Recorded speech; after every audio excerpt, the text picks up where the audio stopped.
Friends, మన దగ్గర ఉన్న కాయిన్స్ ఎక్కడ తయారు చేశారో వాటిని ఎలా గుర్తించాలో ఎప్పుడైనా ఆలోచించారా? మన దేశంలో మొత్తం 4 కాయిన్స్ ముద్రణ స్థానాలు ఉన్నాయి. వాటి ప్రత్యేక గుర్తులతో ఎలా గుర్తించాలో తెలుసుకుందాం. మొదటిది పశ్చిమ బెంగాల్ రాష్ట్రంలోని కోల్కతా.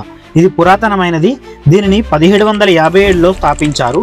ఇక్కడ తయారు చేసే కాయిన్స్కి ఇయర్ కింద ఖాళీగా ఉంటుంది. తర్వాత మహారాష్ట్రలోని ముంబై. దీనిని 1829లో స్థాపించారు. ఇక్కడ తయారు చేసే కాయిన్స్కి ఇయర్ కింద డైమండ్ గుర్తు ఉంటుంది. తర్వాత తెలంగాణ రాష్ట్రంలోని హైదరాబాద్. దీనిని 1903లో స్థాపించారు. ఇక్కడ తయారు చేసే కాయిన్స్కి ఇయర్ కింద స్టార్ నక్షత్రం గుర్తు ఉంటుంది. చివరగా ఉత్తరప్రదేశ్ రాష్ట్రంలోని నోయిడా. దీనిని 1988లో స్థాపించారు. ఇక్కడ తయారు చేసే కాయిన్స్కి ఇయర్ కింద డాట్ చుక్క గుర్తు ఉంటుంది. ఫ్రెండ్స్, మీ దగ్గర ఉన్న కాయిన్స్ ఎక్కడ తయారు చేశారో కాయిన్ సంవత్సరం కింద తనిఖీ చేసి కామెంట్ చేయండి. ఇన్ఫర్మేషన్ మీకు నచ్చినట్లయితే please like, share and subscribe. Thank you.